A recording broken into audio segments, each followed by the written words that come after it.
আপনারা কি শহরের জীবনযাপনে ক্লান্ত? তাহলে এই ভিডিওটা আপনাদের জন্যই। আজ আপনাদের দেখাবো পুরুলিয়ার সুন্দরবন, যা রঞ্জনডি ড্যাম নামে পরিচিত। কম খরচে এত সুন্দর নিরিবিলি জায়গা, তাও আবার সুন্দরবন ভাইব, ভাবা যায়? তাহলে আর দেরি কিসের, ভিডিওটা শুরু করা যাক।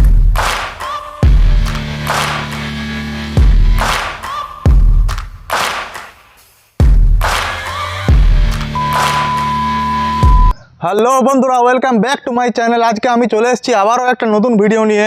আজকে আপনাদেরকে দেখাতে চলেছি পুরুলিয়ার একটা নতুন জায়গা, সেটা হচ্ছে সুন্দরবন। আপনারা শুনে অবাক হবেন যে পুরুলিয়াতেও সুন্দরবন এলো কোথা থেকে, কিন্তু হ্যাঁ, পুরুলিয়াতেও একটা সুন্দরবন আছে। আমরা পুরুলিয়ার মানুষেরা এই জায়গাটাকে পুরুলিয়ার সুন্দরবন বলে মনে করি। তো আপনাদেরকেও সেই জায়গাটা আজকে দেখাতে যাব। আপনারা হয়তো ভেবেছেন যে থাম্বনেল দেখে যে এটা সুন্দরবন, কোথায় চলে এলাম, কিন্তু হ্যাঁ, এটা পুরুলিয়ার সুন্দরবন গাইস। তো পিছনে দেখতে পাচ্ছেন প্রচুর জঙ্গল। তো সম্পূর্ণ জায়গাটা আজকে আপনাদেরকে দেখাবো। এখানে আছে একটা সুন্দর ড্যাম, আর আপনারা নৌকো করে সেই জায়গাটাতে এক্সপ্লোর করতে পারবেন। তো শুরু করলাম এই ভিডিওটা।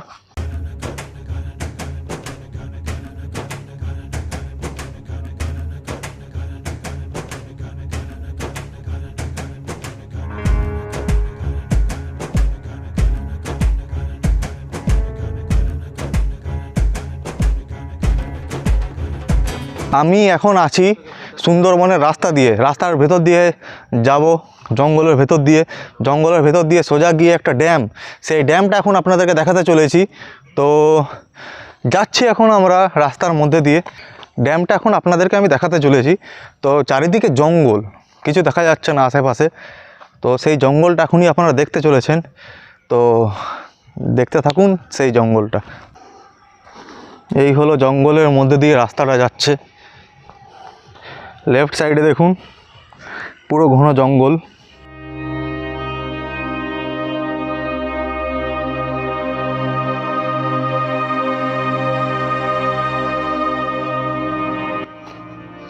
জঙ্গলের মধ্যে দিয়ে এই রাস্তাটা যাচ্ছে। তো আমি যাচ্ছি এখন জঙ্গলের মধ্যে দিয়ে এই রাস্তাটাতে।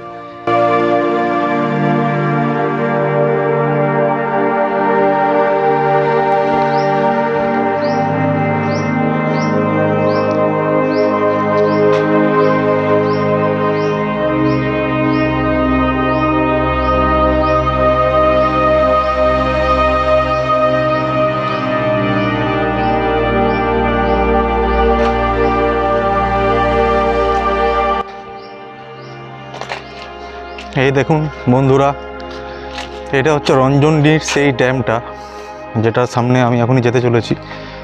অসাধারণ লাগছে এই জায়গাটা, প্রচুর চারিদিকে গাছপালা। আমি এখনই ওই জঙ্গলটা থেকে এলাম, ওই জঙ্গলটা প্রচুর গভীর, চারিদিকে কিছু দেখা যাচ্ছিল না। আর এই হচ্ছে সেই ড্যামটা। এই ড্যামটা থেকে নৌকো ছাড়ে, নৌকো করে আপনারা যেতে পারবেন। ওই সাইডে নৌকো, যেই সাইড এখন আমার ক্যামেরাটা মুভ করা আছে, আপনারা দেখতে পাচ্ছেন ওইখানে অনেক যাত্রী অলরেডি নৌকোতে চেপে পড়েছে। তো ওইখানে নৌকোতে চাপা হয়। আর এই হচ্ছে সেই ড্যামটা। জাঁকিয়ে শীত পড়তেই পর্যটকদের ডাক পুরুলিয়ার সুন্দরবনে। রাজ্য দেশ তো বটেই, বিদেশেও পর্যটকদের প্রিয় পুরুলিয়ার সুন্দরবন। পুরুলিয়া শহর থেকে প্রায় ৪৫ কিলোমিটার। কাশীপুরের রঞ্জনডির যোগমায়া জলাধার, আর এই জলাধার হয়ে উঠেছে পুরুলিয়ার এক টুকরো সুন্দরবন।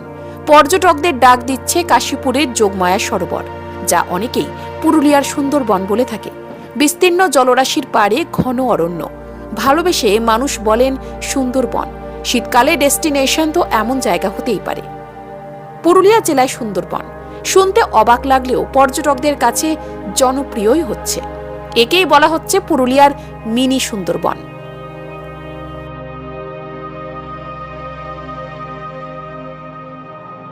বন্ধুরা, এখন আমি আছি সুন্দরবনের মাঝখানে, সেই ড্যামটা রঞ্জনডি ড্যামের ওইখানে আছি। আপনাদেরকে দেখালাম এই মুহূর্তে দৃশ্যটা। এখন আপনাদেরকে দেখাবো নৌকায় চাপলে কীরকম দৃশ্য আপনারা উপভোগ করতে পারেন। তো চলুন, নৌকায় গিয়ে আপনাদের সঙ্গে সোজা দেখা হচ্ছে।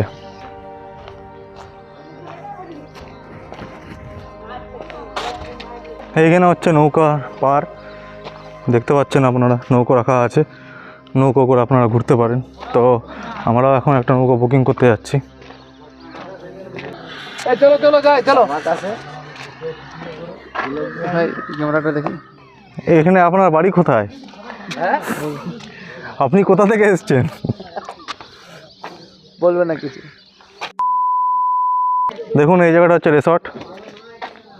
এখানে মানে একদম রঞ্জনডির সামনেই, ড্যামের সামনেই আপনারা এই ভিউটা পাবেন। রিসর্টে থাকতে পারেন আপনারা। তো আর সামনেই একেবারে নৌকোর জায়গা, নৌকোতে চেপে পুরো একবারে ভ্রমণ করতে পারেন। আর টিকিট কাউন্টার কোথায়? আর টিকিট কাউন্টার হচ্ছে পার হেড 40 টাকা। তো আমরা টিকিট কেটে নিয়ে এসে একেবারে ডাইরেক্ট নৌকোয় চাপছি।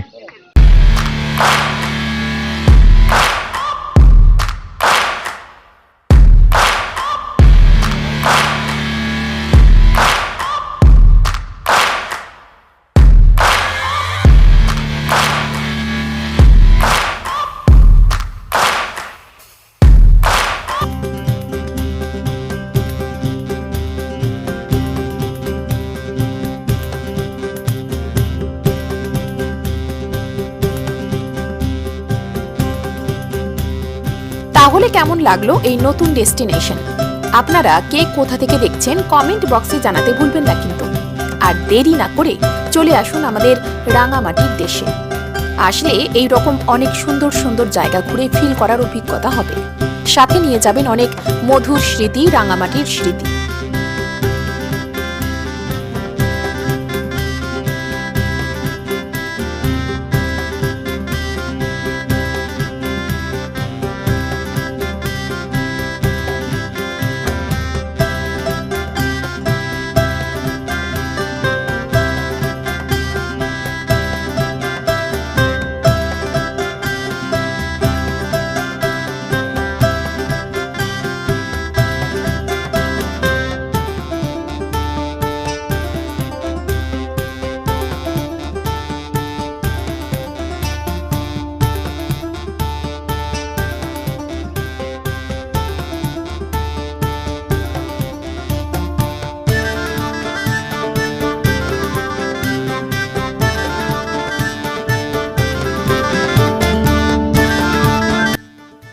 ভিডিওটা এখানে শেষ করছি। দেখা হবে আবারও অন্য কোনো ভিডিওতে।